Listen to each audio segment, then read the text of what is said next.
할렐루야. 오부 한가족 예배에 나오신 여러분을 환영하고 축복합니다. 오늘도 성도 여러분의 마음 가운데 예수님의 사랑이 넘쳐 흐르시길 주님의 이름으로 축복합니다. 우리 이 시간 옆에 있는 분들과 이렇게 한번 인사해 보실까요? 예수님만이 우리의 전부 되십니다. 예수님만이 우리의 전부 되십니다. 다시 한번 이렇게 옆에 있는 분들과 함께 인사해 보실까요? 예수님께서 당신을 사랑하십니다. 예수님께서 당신을 사랑하십니다. 지금 이제 첫 곡을 이제 시작할 텐데요. 이제는 내가 없고라는 찬양인데 오부 한가족 예배 때는 한 번도 불러본 적이 없는 찬양이지만 우리가 이 시간 우리 안에 함께 하시는 그 예수님만을 바라보며 우리 주님께 고백하는 마음으로 함께 찬양하시겠습니다.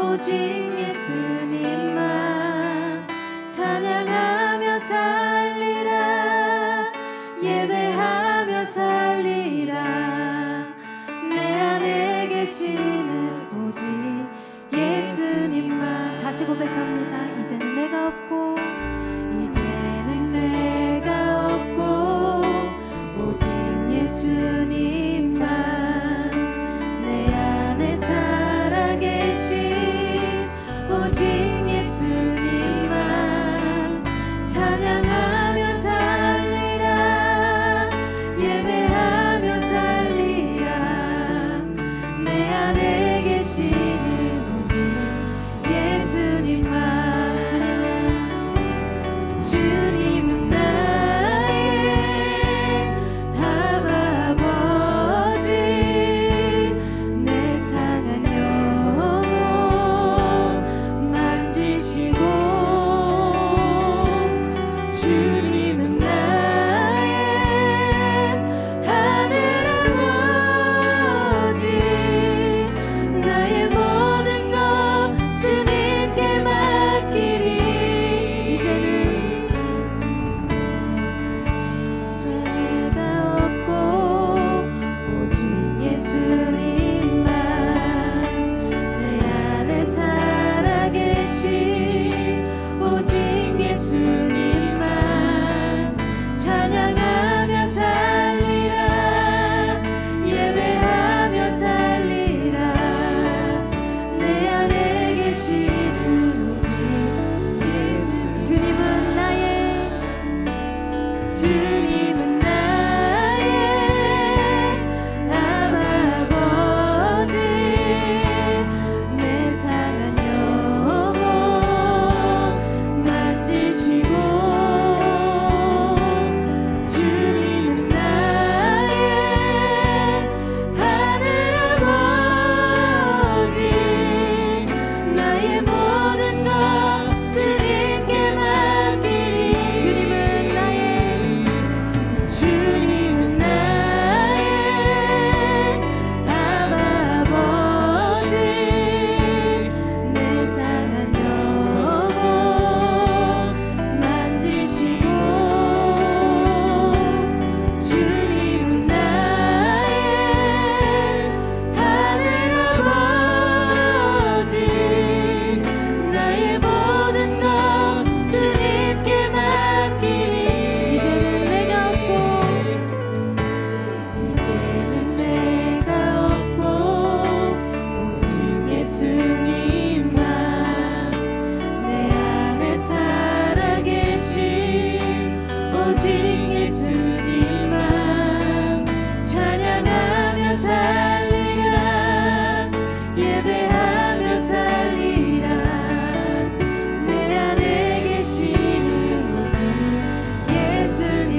찬양하며 살리라 예배하며 살리라 내 안에 계시는 오직 예수님 찬양하며 살리라 찬양하며 살리라 예배하며 살리라 내 안에 계시는 오직 예수님만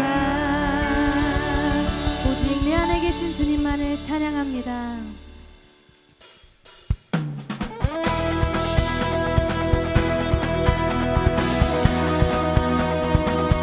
다 함께 박수치며 우리 주님께 기쁨으로 나아갑시다. 예수 따라가며 예수 따라가며 복음 순종하며 우리 행할 길 원하겠네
부르심 앞에 순종함으로 나아갑니다. 할렐루야.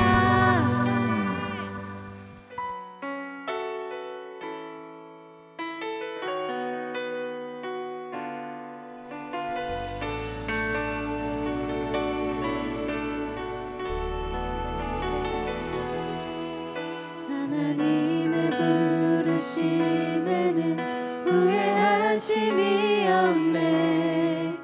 내가 이 자리에 선 것도 주의 부르심이라. 하나님의 부르심에는 결코 실수가 없네. 나를 부르신 하나님의 진실하심을 믿네. 작은 나를 부르신 뜻은 나는 알 수 없지만 오직 감사와 순종으로 주의 길을 가리라. 때론 내가 연약해져도 주님 날 도우시니 주의 놀라운 그 계획을 나는 믿으며 살리.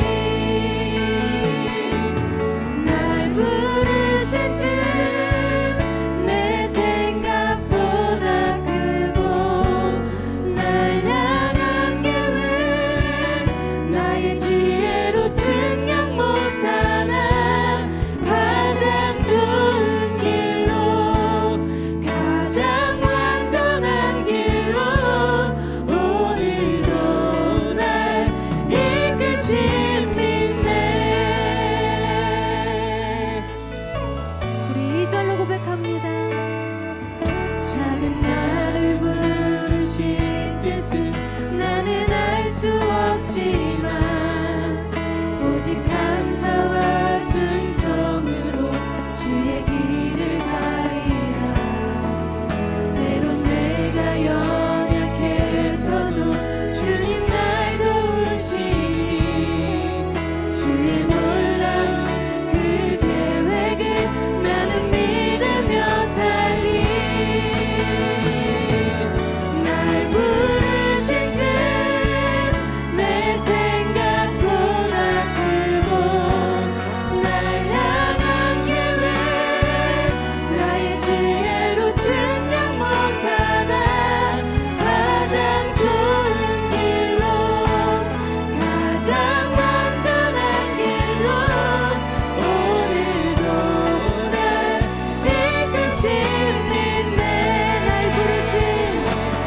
날 부르신 뜻 내 생각보다 크고 날 향한 계획 나의 지혜로 증명 못하나 가장 좋은 길로 가장 완전한 길로 오늘도 날 이끄신 믿네.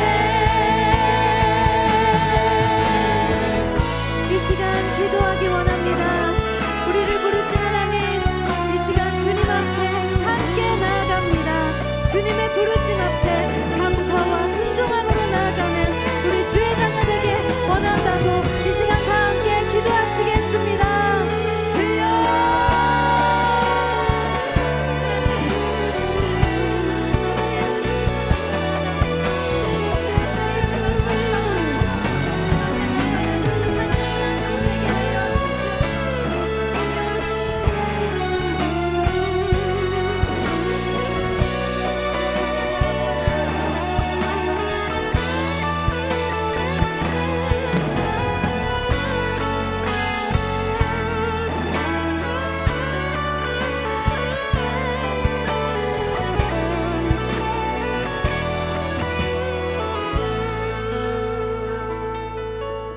사랑의 하나님, 아무런 자격 없는, 아무런 소망 없는 우리를 사랑하시어 우리를 주님의 귀한 자녀 삼아 주시니 감사합니다. 하나님, 우리가 살아가며 나를 왜 부르셨는지, 나를 향한 하나님의 뜻이 뭔지 다 알 수 없어 때로는 답답하고 때로는 너무나도 힘들고, 때로는 이 시간이 언제 끝날지 알지 못해 하염없이 눈물을 흘리며 살아가는 우리지만, 우리에게 그 하나님의 크신 사랑 알게 하셔서 우리를 향한 그 크신 하나님의 사랑하심과 우리를 향한 하나님의 마음을 발견하게 하여 주시옵소서. 그 주님의 길을 걷는 것이 비록 좁은 길이라 할지라도, 십자가의 길이라 할지라도, 그 끝에 가장 좋은 길로, 가장 완전한 길로 인도하시는 하나님의 놀라운 사랑을 날마다 경험하며 누리며 살아가는 복된 주의 자녀들 될 수 있도록 주님께서 함께하여 주시옵소서. 하나님, 오늘도 주님 말씀 앞으로 나아갑니다. 그 말씀 가운데 우리를 향한 주님의 뜻을 발견하게 하시고, 그 안에서 우리가 순종하며 그 믿음의 한 걸음을 걸을 때에 우리에게 힘 주시고 능력 주시는 하나님의 그 큰 사랑을 경험하는 복된 귀한 예배 시간 될 수 있도록 주님께서 함께하여 주시옵소서. 마치는 시간까지 우리의 마음을 지켜주실 줄로 믿사오며 살아계신 예수 그리스도의 이름으로 기도드립니다. 아멘. 하나님께 영광의 박수 올려드리도록 하겠습니다. 우리 이 시간에는 같이 함께 마태복음 4장 18절에서 22절 말씀 읽도록 하겠습니다. 마태복음 4장 18절에서 22절까지의 말씀, 우리 한 절씩 서로 교독하시고 마지막 절은 함께 읽도록 하겠습니다. 갈릴리 해변에 다니시다가 두 형제 곧 베드로라 하는 시몬과 그의 형제 안드레가 바다에 그물 던지는 것을 보시니 그들은 어부라. 말씀하시되 나를 따라오라. 내가 너희를 사람을 낚는 어부가 되게 하리라 하시니, 그들이 곧 그물을 버려두고 예수를 따르니라. 거기서 더 가시다가 다른 두 형제 곧 세베대의 아들 야고보와 그의 형제 요한이 그의 아버지 세베대와 함께 배에서 그물 깁는 것을 보시고 부르시니, 함께 읽겠습니다. 그들이 곧 배와 아버지를 버려두고 예수를 따르니라. 아멘. 네, 오늘 버려두고 따르니라 라는 제목으로 우리 함께 하나님의 말씀을 나누도록 하겠습니다. 네, 혹시 성도님들 낚시 해보신 적 있으신가요? 낚시. 낚시라는 그 낙자만 들어도 이렇게 눈이 번쩍번쩍 떠지는 분들이 계실 거고, 또 그 낚시의 낙자만 들어도 또 낚시야 하시는 분들도 계실 것 같아요. 저도 이렇게 낚시를 이렇게 몇 번 해본 경험이 있는데, 갈 때마다 허탕을 쳐가지고 저는 하기가 싫더라고요. 잘하시는 분 있으면 언제 한번 가르쳐 주시면 좋겠습니다. 우리가 이 낚시, 오늘 이 어부의 삶에 대해서 우리가 함께 말씀을 보는데, 오늘은 좀 예수님께서 특이한 제안을 하세요. 사람을 낚는 어부, 물고기가 아니라 사람을 낚는 어부로 부르시는 장면을 우리는 말씀을 통해서 보게 됩니다. 사람을 낚는다. 사람을 낚는다는 것은 한 영혼을 구원한다라는 말씀이 되겠죠. 예수님께서 이 공생애를 시작하면서 갈릴리 호수로 가셔서 어부들을 만나십니다. 그들이 타고 있던 배에 올라타셔서 제자들이 보기에는 예수님께서 물고기를 잡으러 배에 타셨나? 라고 생각할지 모르겠지만, 예수님은 그것이 아니라, 물고기가 아니라 사람을 잡는 일로 초청을 하신다라는 것이죠. 그런데 이 사람을 낚는 것과 물고기를 잡는 것에서는 큰 하나의 차이점이 있는데, 이 물고기를 낚는 어부의 그 열매가 뭐냐면, 그들은 산 생물을 잡아서 죽음에 이르게 하는 결과를 낳는 것이죠. 반면에 사람을 낚는 어부는 어떻죠? 죽은 자와 같은 우리를 주님께서 구원하시는 그 생명의 그 역할을 감당하는 것이 사람을 낚는 어부가 하는 일입니다. 예수님께서 이 끝이 완전히 다른 새로운 일로 예수님께서 초청하신다라는 거예요. 그리고 이 일에 참여한 자는 예수님과 동행하며 예수님의 놀라운 능력을 경험하고 예수님의 사역에 동참하는 큰 은혜를 경험하게 된다라는 것입니다. 그런데 여기서 중요한 것은 예수님이 아무나 이 일에 부르시는 것이 아니라는 거예요. 예수님은 이 제자를 부르실 때 예수님의 시선으로 바라보시며 그에 합당한 자를 부르신다라는 것이죠. 그만한 깜냥이 있는지를 보신다라는 거예요. 그렇다면 예수님의 제자로 쓰임받는 인생은 어떤 사람일까? 오늘 말씀을 통해서 우리가 함께 살펴보고 그 말씀에 도전받는 인생 되시기를 주님의 이름으로 축복합니다. 예수님의 제자로 쓰임받는 인생 첫 번째는 스펙보다 믿음을 쌓는 사람이에요. 오늘 말씀의 배경이 되는 장소를 보면 갈릴리 해변이 등장을 합니다. 이 갈릴리 해변이라는 지역에 대해서 우리가 조금 한번 살펴보면 좋을 것 같은데요. 이 갈릴리라는 지명은 다른 성경에서는 이 갈릴리 호수를 해변을 디베랴 호수라고도 부르기도 하고 또 다른 곳에서는 게네사렛 호수라고도 부르죠. 지도를 보시면 이 갈릴리 해변 해변이라고 번역을 했지만 실제로는 어떤 곳이죠? 호수입니다. 호수. 왜 호수를 해변이라고 했을까? 원래 이 히브리어로 이 얌이라는 건데 바다와 호수를 총칭해서 얌이라는 단어로 구약에서 썼기 때문에 이 성경을 이렇게 해석할 때 갈릴리 해변 또는 갈릴리 호수라고 이야기를 했던 거예요. 또 다른 성경에 보면은 이 갈릴리 해변이라고 하는 곳을 게네사렛 호수라고도 하고 디베랴 호수라고도 하는데 그렇다면 이렇게 다르게 불려지는 이유는 뭘까? 그것은 이 갈릴리 지역에 있는 호수이기 때문에 그러니까 우리로 따지면은 큰 호수 뭐 경상도, 전라도, 경기도 이런 큰 지역인 거예요. 그 지역 갈릴리 지역에 있는 호수이기 때문에 갈릴리 호수라고도 부르기도 하고 또 그 근처에 보면은 가버나움에 있는 게네사렛이라는 도시가 있었어요. 그 도시 옆에 이 호수가 있다라고 해서 게네사렛 호수라고도 부르고 또 헤롯이 건축한 도시인 이 디베랴라는 도시가 있었는데 또 그쪽 지명을 따서 그 근처에 있는 사람들은 디베랴 호수라고 불렀던 것이죠.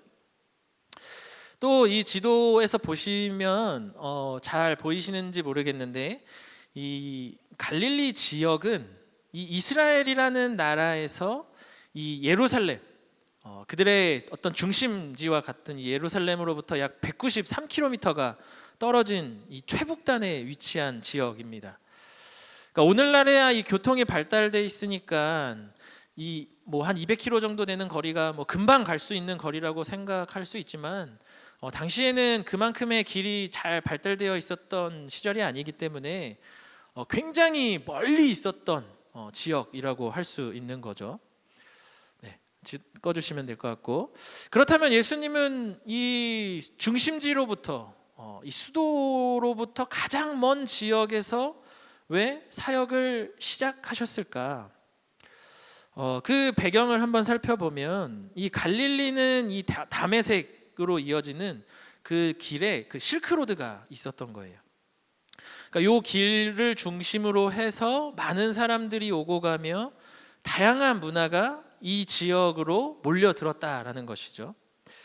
그렇다는 것은 이 지역은 굉장히 개방되어 있는 사고를 하고 있었던 지역이라는 것입니다. 당시 유대인들이 가지고 있었던 그 율법주의 같은 그런 문화 속에서 그 예루살렘의 그 중심으로부터 멀리 떨어져 있었고 이 지역에 사는 사람들은 또한 많은 문화가 오고 가면서 그들이 쉽게 다른 문화와 다른 이야기들에 귀 기울일 수 있는 넓은 마음을 가진 사람들이었다라는 것이죠. 그래서인지는 잘 모르겠으나 이 12 제자 중에 무려 11명 가룟 유다를 제외한 11명이 전부 이 북부 지방 출신 사람들입니다. 예수님이 그들을 부르신 이유가 아마도 그들이 예수님의 말씀에 더 쉽게 귀 기울일 수 있었던 환경에 있었던 사람들은 아닌가 생각할 수 있는 대목인 거죠. 또 오늘 말씀에 등장하는 이 베드로, 안드레, 야고보, 요한의 직업은 어부예요. 어부. 당시에 이 어부는 이 하층 계층, 하층민이었죠. 세상 기준으로 보면 보잘것없고 주목받지 못했던 사람들이었다라는 것이죠. 무언가 다른 사람들에게 영향을 미칠 만한 사람들을 제자로 뽑은 것이 아니라 특별한 말할 능력이 있는 것도 아니고 뭐 글을 잘 쓰는 것도 아니고 사람들한테 뭔가 각광을 받아서 저 사람이 하는 말이면 좀 신뢰할 만해 라고 할 만한 것이 없는 사람들이었다라는 거죠. 그러니까 예수님이 부르신 자들은 세상의 중심과는 멀리 떨어져 있는 변두리에 있던 사람들이었다라는 거예요. 왜 예수님은 이런 변두리 같은 지역에 있는 사람들, 세상의 중심에 있는 사람들이 아니라 멀리 떨어져 있는, 소외받고 관심받지 못하고 흠모할 것이 하나도 없는, 사역에 도움이 될 것 같지 않은 이들을 택하신 것일까? 왜냐하면 주님은 우리의 시선과 다른 하나님의, 우리의 중심을 보시는 하나님이시기 때문입니다. 하나님이 쓰시는 사람은 세상적 스펙이 뛰어난 사람이 아니라 우리의 믿음을 보시는 하나님이시기 때문이에요. 오늘 말씀과 이 평행 본문인 누가복음 5장 말씀에 보면 이 장면을 조금 더 구체적으로 보여주는데, 누가복음 5장 4절과 6절 말씀을 제가 한번 읽어봐 드리도록 하겠습니다. 말씀을 마치시고 시몬에게 이르시되 깊은 데로 가서 그물을 내려 고기를 잡으라. 시몬이 대답하여 이르시되 선생님, 우리들이 밤이 새도록 수고하였으되 잡은 것이 없지만은 말씀에 의지하여 내가 그물을 내리리이다 하고, 그렇게 하니 고기를 잡은 것이 심이 많아 그물이 찢어지는지라. 아멘. 베드로가 한 행동은 말씀에 의지하여 그물을 내린 거예요. 그리고 그 순종의 결과로 심이 많은 물고기를 잡게 된 줄 믿습니다. 우리가 세상을 살아가며 내 생각과 내 경험, 그리고 내가 알고 있던 지식이 전부인 것처럼 느껴질 때가 많다라는 거예요. 하나님이 아무리 우리에게 말씀하시고 우리에게 이야기하셔도 우리는 우리가 살아가는 삶의 현장에서 내 경험을 의지할 때가 훨씬 더 많다라는 것이죠. 하나님의 이야기는 뭔가 2000년 전에 말도 안 되는 옛날 이야기 같고, 하나님의 그 이야기의 음성은 오늘날과, 그리고 내가 적어도 내가 나를 더 잘 아는데 라는 마음으로 하나님의 이야기에 귀를 닫는 우리의 모습이 있다는 것이죠. 그런 인생은 하나님의 역사를 경험할 수 없다라는 거예요. 하지만 주님의 말씀에 의지하여 살아가는 자에게 주님께서 놀라운 역사를 우리 삶 가운데 허락하실 줄 믿습니다. 세상적인 스펙, 세상적인 어떤 자기개발, 이런 것도 너무나도 중요하지만 우리가 놓치지 말아야 할 것은 우리의 삶의 주인 되시는 예수 그리스도, 이 세상의 주인이신 그 하나님 앞에 기꺼이 나의 삶을 올려드릴 때 주님은 그 삶을 기뻐 받으시고 그 삶에 하나님께서 우리가 방금 불렀던 찬양처럼 가장 좋은 것으로, 가장 선한 길로 인도하시는 하나님의 놀라운 역사를 경험하게 될 줄 믿습니다. 스펙이 아니라 믿음으로 순종하며 하나님과의 스토리를 쌓아가는 믿음의 자녀들 되시기를 주님의 이름으로 축복합니다. 저희 교구의 한 권사님께서 모임을 하는데 하루는 너무 기분이 좋아서 막 이렇게 이야기를 하시는 거예요. 그 이유를 들어보니까 아들이 좋은 회사에 들어갔다라는 거죠. 그 이야기를 듣고 깜짝 놀라는 거예요. 주변 사람들이. 왜냐하면 그 아들이 그 회사에 들어갈 수 있는 스펙이 전혀 아니었거든요. 딱 들으면 이런 일 일어날 수도 있구나라는 그런 이야기였어요. 그 회사에 들어가려면요, 그 스카이캐슬처럼 스카이 정도는 나와야 할 것 같고, 또 그 보직으로 들어갔다라는 것은 스카이가 아니라 스 정도는 돼요. 스에서도 한 박사 정도 되는 분들이 그 중에서도 이제 뽑혀서 들어가는 곳인데, 거기에 합격했다라는 거예요. 요즘에 이제 블라인드 채용을 많이 하잖아요. 블라인드 채용에서 가장 좋은 성적을 받아서 취직이 된 거죠. 그러면서 이 권사님이 이런 말씀을 하시더라고요. 기도하면 된다고. 우리가 말씀에 의지하여 말씀에 충성하며 살아가면 하나님이 책임지신다라는 확신으로 기분이 너무나도 행복해지셔서 그렇게 말씀을 하시는 거예요. 그러면서 제 안에 딱 들어온 생각난 말씀이 있었어요. 고린도전서 1장 28절 29절 말씀입니다. 우리 함께 한번 읽어볼까요? 시작. 하나님께서 세상의 천한 것들과 멸시받는 것들과 없는 것들을 택하사 있는 것들을 폐하려 하시나니 이는 아무 육체도 하나님 앞에서 자랑하지 못하게 하려 하심이라. 아멘. 사랑하는 동산의 성도님들, 하나님께서 쓰시겠다 하면 쓰임받게 될 줄 믿습니다. 세상적인 기준, 세상적인 조건, 세상적인 생각과 경험, 물론 우리가 놓치지 말고 꼭 채워가야 합니다. 하지만 그 갈릴리 변방에 있는 자들을 사용하셔서 2000년이 지난 이 성경에 쓰여진 인물로 하나님께서 부르신 그 역사처럼 우리의 삶에, 우리가 살아가고 있는 현장에서 비록 변두리에 있는 보잘것없는 인생처럼 여겨진다 할지라도 주님이 우리의 삶에 믿음을 보시고 주목하셔서 그 삶을 하나님께서 들어 사용하시며 그 하나님께서 나의 삶을 통하여 영광 받으시고 그에 합당한 자로 나를 세워주실 줄 믿습니다. 그렇게 예수님의 제자로 부름받게 되는 우리 모두가 되기를 주님의 이름으로 축복합니다. 자, 두 번째입니다. 하나님께 쓰임받는 인생 두 번째는 모든 것을 포기하고 예수님만 의지하는 사람을 주님께서 찾으신다라는 거예요. 예수님은 갈릴리 해변을 다니시며 베드로, 안드레, 야고보, 요한을 부르십니다. 그런데 이 과정을 자세히 살펴보면 예수님은 지금 제자들과의 만남이 첫 만남이 아니에요. 예수님은 이미 요단강에서 세례 요한을 만나서 세례를 받으셨죠. 그리고 요한은 이 예수님이 메시아라는 사실을 자신의 제자들에게 이야기를 해줍니다. 그때 많은 요한을 따르던 사람들이 이제 예수님을 따르기 시작하는 것이죠.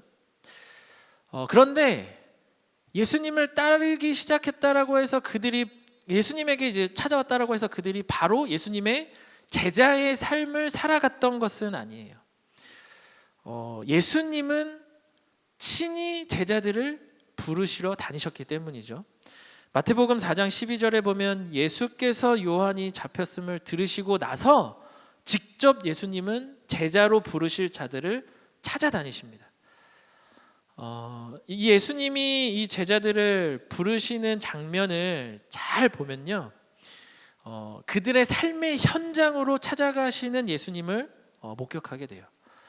오늘 말씀은 그들의 배 위로 찾아가시고, 또 마태는 또 세금 걷는 그 현장으로 항상 예수님은 친히 찾아가셨어요. 그들의 삶의 현장에서 그들의 믿음을 보시기 위함이죠. 팬으로서 뭔가 예수님의 말씀과 예수님이 하는 이적들을 보면서 열광하고 그 삶을 보며 예수님 대단하신 분이구나, 선생님 랍비구나 라는 그런 삶을 요구하시는 게 아니라, 그 정도를 하나님은 기대하는 것이 아니라 진짜로 그 모든 것을 버리고 나를 따를 수 있는 사람인가를 직접 그 현장에서 확인하시려고 하신 것이죠. 마태복음 4장 20절과 22절 말씀인데 제가 한번 읽어보도록 할게요. 그들이 곧 그물을 버려두고 예수를 따르니라. 또 22절에 그들이 곧 배와 아버지를 버려두고 예수를 따르니라. 우리가 예수님의 제자가 되겠다라고 이야기하고 쉽게 아멘 하지만요, 이 제자의 삶은 내가 사랑하는 모든 것을 포기하고 추구하는 바를 따르는 삶이에요. 다시 한번요.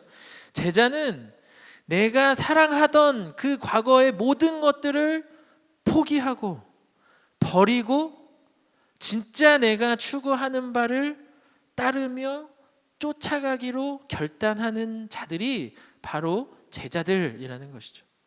여기서 추구하는 바가 무엇인가요? 예수 그리스도.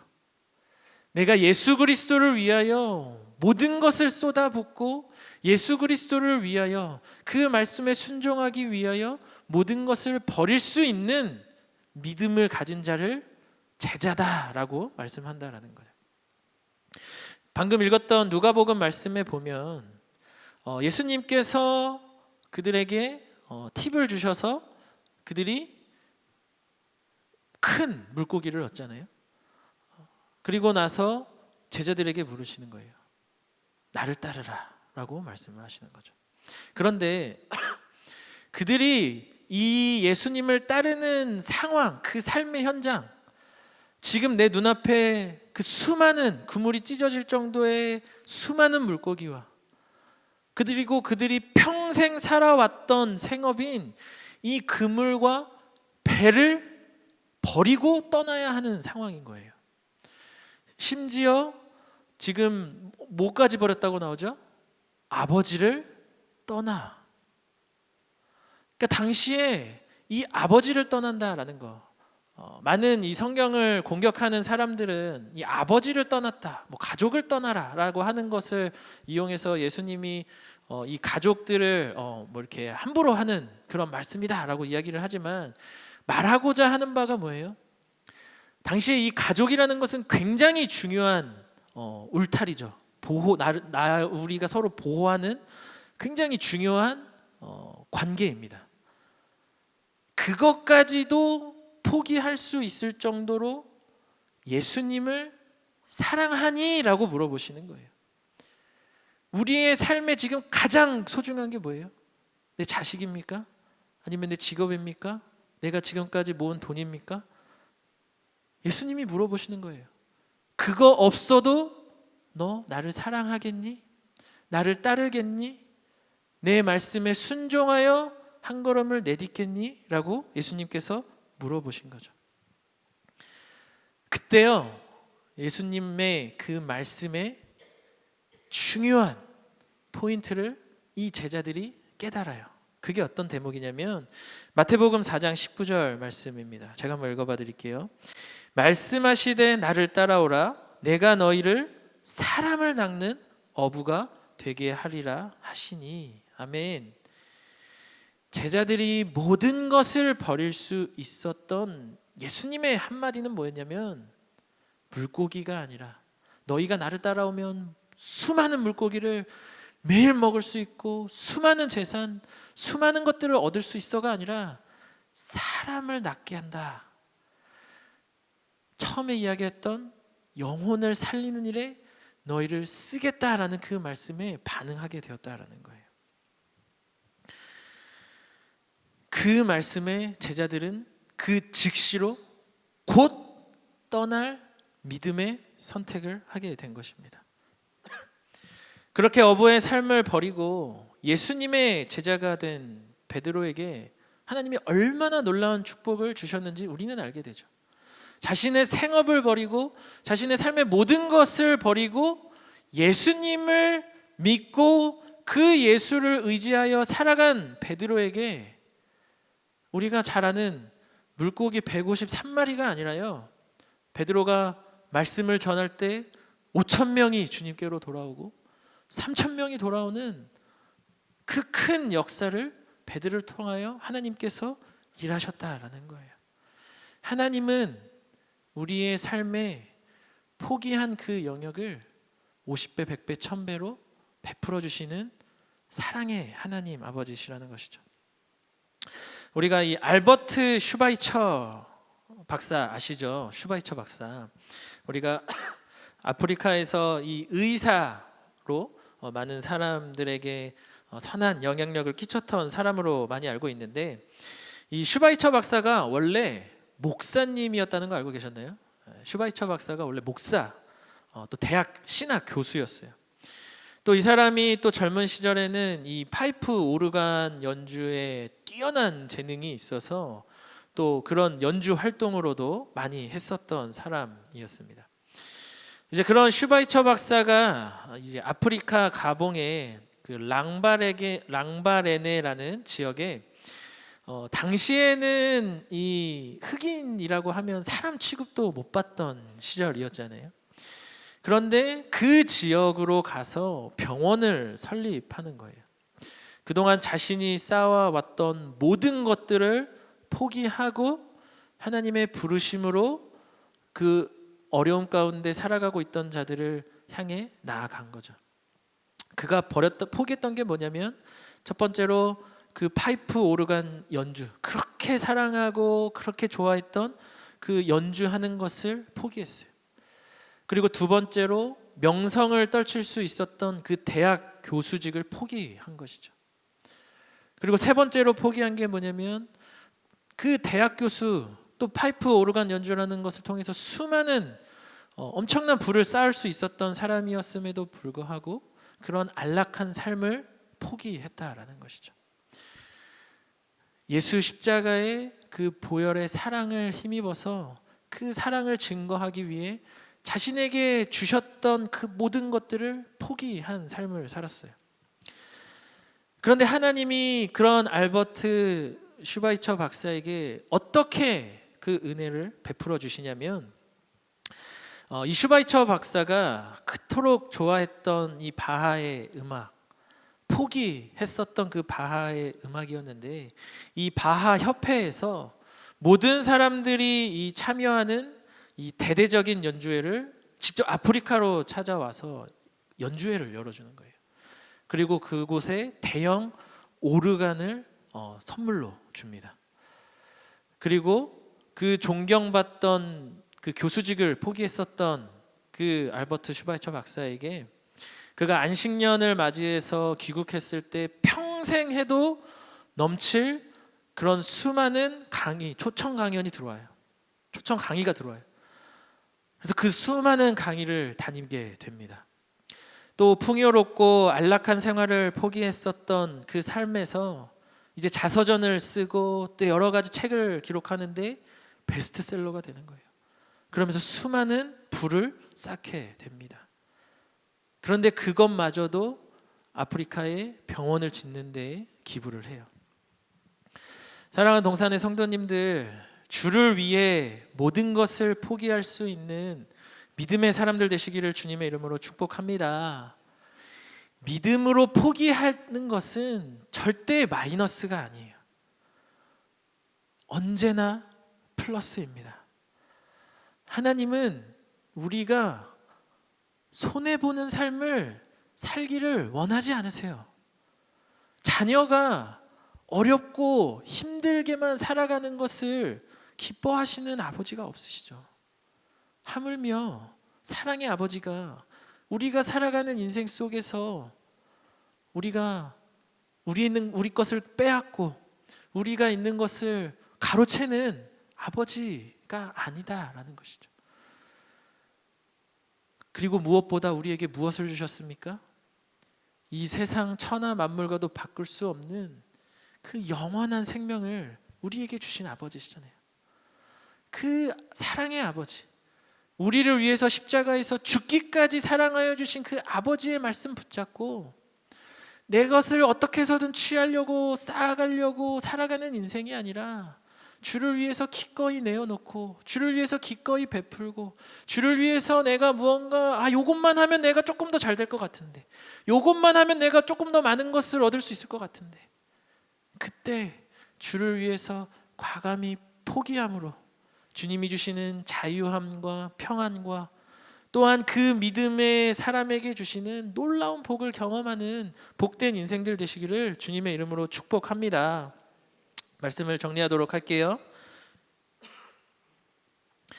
많은 사람들이 건강해지기 위해서 좋은 음식, 좋은 물을 찾아다니죠.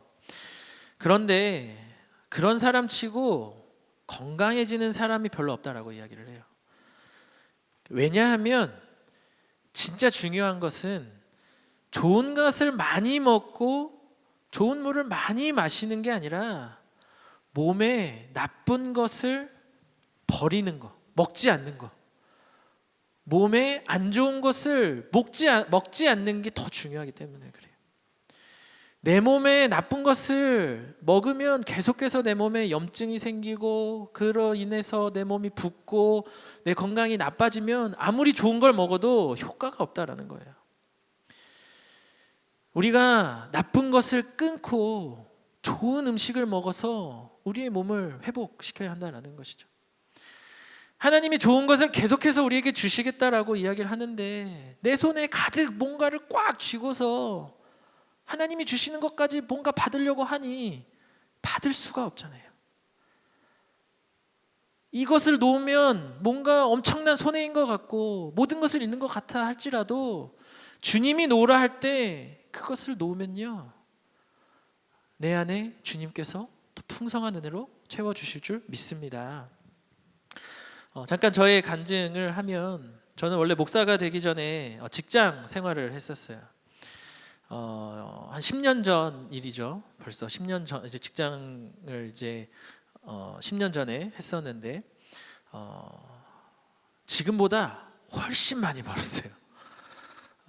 심지어 결혼하기도 전이니까 혼자서 그 번 돈으로 살았으니 얼마나 풍족하게 살았겠어요. 그런데 그 시절을 생각해 보면 정말 너무 힘들었어요. 정말 하루하루 살아내는 거, 뭔가 쌓여가는 잔고가 있는데 기쁨이 없어요. 만족함도 없어요. 왜 그럴까 기도하는데 그때 하나님이 주셨던 제 마음에 하나님이 알게 하신 게 뭐냐면, 제가 주의를 온전히 지키지 못하고 있는 저의 모습을 기억하게 하시는 거예요. 직장 생활을 하느라고 주의를 온전히 지키지 못하니까 피폐해져가는 저의 모습을 발견하게 된 거죠. 그리고 결혼을 한 달 앞두고 모두가 말리는 그 상황 속에 직장을 그만두고 기도하며 하나님이 부르신 이 신학의 길로 들어오게 되었습니다. 제가 주변에 믿지 않는 친구들이 많이 있는데 목사 됐다고 하니까 이제 BMW 벤츠 끌고 다니겠네 이런 말을 하더라고요. 그러면서 참 속도 모르고 그러면서 너무 혹시라도 여기서 오해하시는 분들 있으면 벤츠 절대 못 끕니다. 많은 것들을 이전에 비해서 포기하고 이전에 할 수 있었던 것들을 내려놓으며 살아가야 하는 인생인데요, 지금 저의 삶이 그 이전과 비교해 봤을 때 너무나도 행복해요. 하루하루가 너무나도 기쁘고 내 안에 뭔가 부족과 결핍보다 정말 하나님을 날마다 알아가게 하시는 기쁨으로 살아내고 있습니다. 물론 때로는 너무나도 힘든 시간 속에 때로는 하나님을 원망하기도 하지만요, 이전보다는 훨씬 더 빠르게 저를 회복시키시고 또한 나에게 베풀어 주시는 그 하나님의 사랑으로 저를 건강하게 인도하시는 그 하나님의 은혜를 깨닫게 해주세요. 그래서 이렇게 오늘도 그 살아계신 예수님을 증거하는 일이 참 감사합니다. 우리 동산의 성도님들이 이 큰 은혜를 깨달으며 날마다 주님께 나의 삶을 기꺼이 내어드릴 수 있는 믿음의 주님의 자녀들 되시기를 주님의 이름으로 축복합니다. 하나님이 그런 우리에게 말씀하세요. 나를 따르라. 나를 따라오라. 세상이 알 수 없는 주님의 놀라운 사랑으로 우리의 삶에 하나님께서 깨닫도록 하실 줄 믿습니다. 모든 것 다 잃어도, 모든 것 내게 없어도 예수 그리스도를 알게 하시니 우리가 그 안에서 날마다 기쁨과 감사로 하나님께 영광 올려드리며, 또한 그 삶에서 베풀어 주시는 하나님의 그 은혜가 있기에 오늘 하루도 기쁨과 감사로 살아가는 인생 될 줄 믿습니다. 이 믿음으로 살아가시는 주님의 귀한 자녀들 되시기를 주님의 이름으로 축복합니다. 우리 시간에는 좀 같이 기도하면 좋겠습니다. 우리가 좀 오늘은 간절히 기도하면 좋겠는데요. 참 우리는 버리지 못하는 인생인 것 같아요. 자꾸만 내 것을 쌓아가기 바쁘고, 세상이 계속해서 어떻게 하면은 더 잘 살고, 어떻게 하면은 더 부를 이루고, 어떻게 하면 내가 더 남들보다 자신 있게 살아갈 수 있는지, 더 좋은 것을 누리며 살아갈 수 있는지를 말하는 세상에 살아가다 보니까요, 마치 그게 있으면 진짜 내가 행복할 것 같고, 그게 있으면 너무나도 내가 오늘 하루 잘 살 수 있을 것 같다라는 그런 세상의 가치 속에 살아가며 주님의 말씀을 들으니까 내 마음속에 와닿지가 않는 거예요. 주님은 자꾸 버리라고 하시고, 주님은 자꾸 포기하라고 말씀하시고, 하지만 진리의 말씀은 시간이 변해도 우리에게 한결같이 말씀하십니다.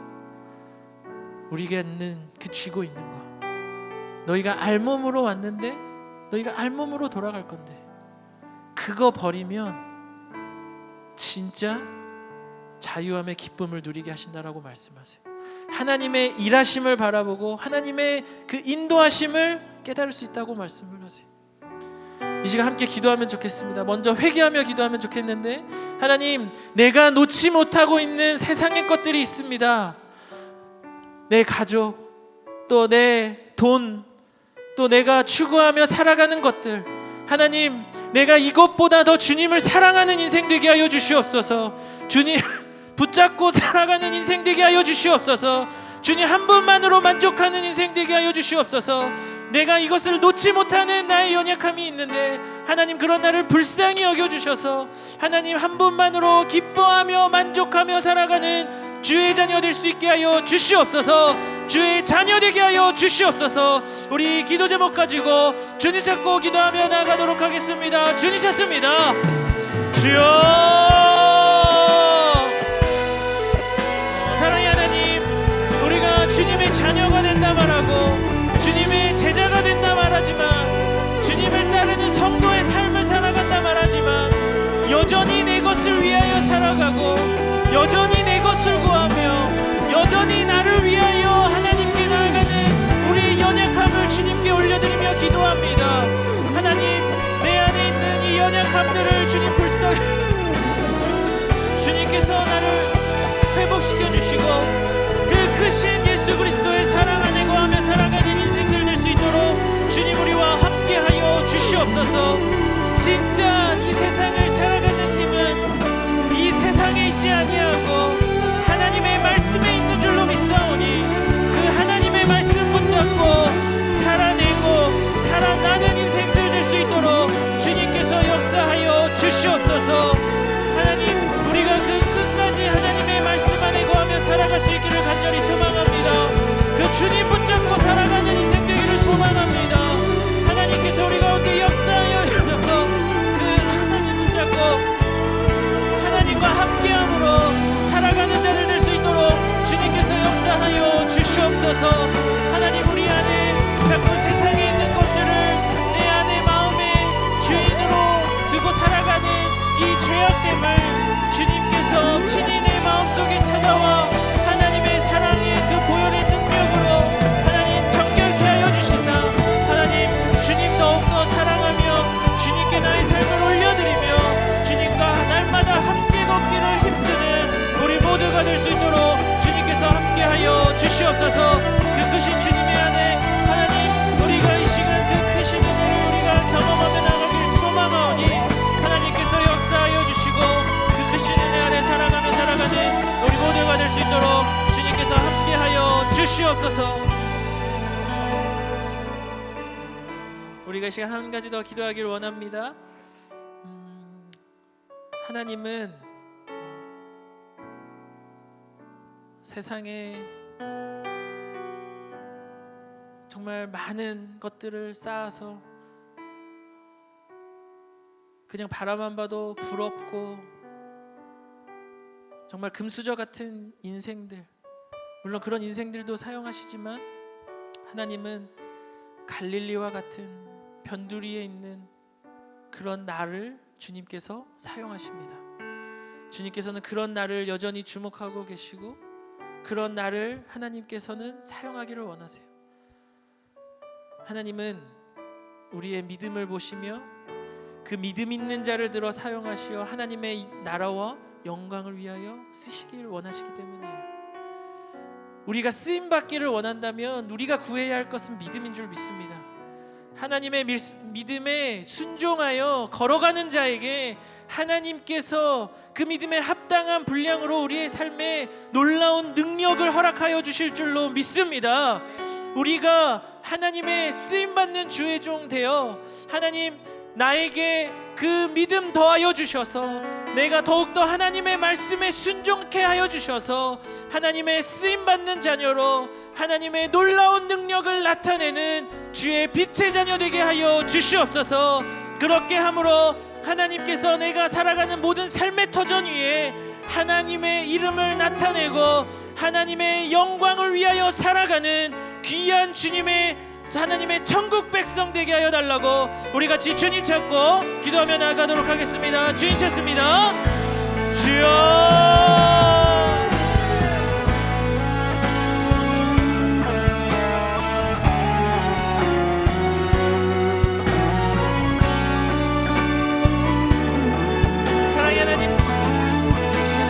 변두리 같은 인생, 정말 볼품없고 흠모할 거 없고 자랑할 거 없고 정말 너무나도 연약하고 부족한 나이지만 하나님께서는 그 중심의 믿음을 보시고 그 사람을 연약한 자를 들어 사용하셔 하나님 나라와 영광을 위하여 하나님께서 쓰시겠다 하면 쓰임받게 되는 줄로 믿습니다.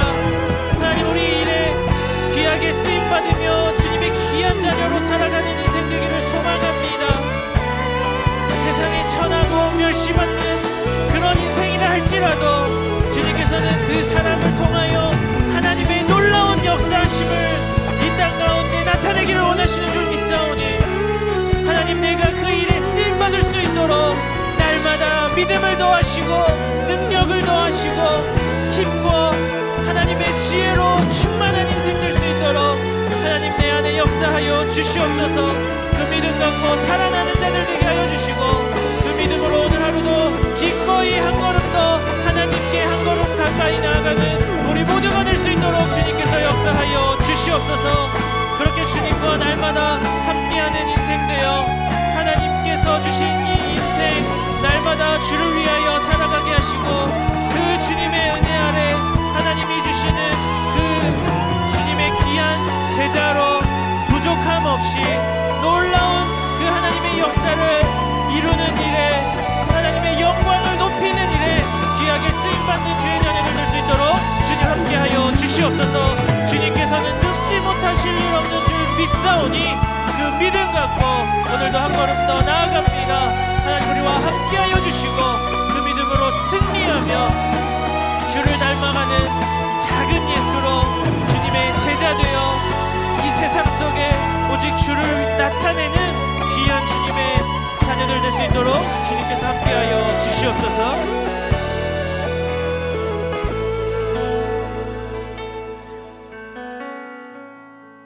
사랑의 하나님 감사합니다.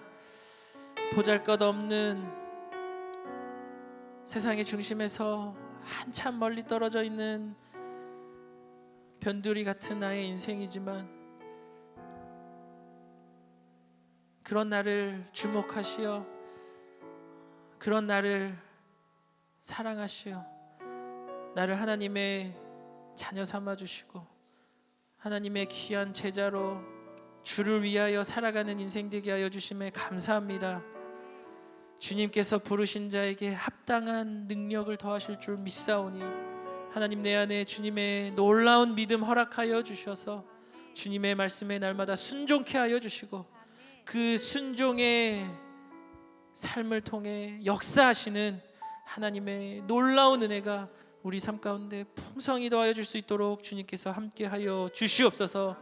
그 모든 일에 주님께 쓰임받는 주의 자녀 되기를 간절히 소망하오니 하나님 나의 삶에 친히 찾아와 나에게 함께하자 말씀하시고 그 길에 아멘으로 순종하며 기꺼이 내가 가진 것 버려두고 예수를 따르며 그 예수와 함께 이 세상에 많은 능력 있고 잘난 모든 세상의 것들보다 하나님의 그 역사로 이 세상에 하나님의 그 이름을 나타내는 우리 모든 주의 자녀들 될 수 있도록 주님 우리에게 은혜를 더하여 주시옵소서.